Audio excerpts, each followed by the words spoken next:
Nagising na nga. Nagising na nga.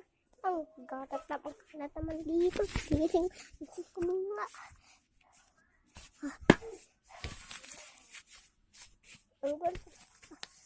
Ang gulo. Ayusin ko muna dito. Ang gulo naman. Sukang puan. Ayusin ko yung tumpuan. Bel. Makalabas na nga muna. Wala. Hindi ako dito. Andun sila. Sino ba yun? Ay, si Mime pala. Puntahan nga natin kaibigan ko. Naginabi yun po siya. Ano, nag-i-edit ng kapat. Tara. Ito si Amy siya. Tahan pala dito si Bella. Nakapun na nga. Ay, ito nga pala ang mga halaman. Ito nga po.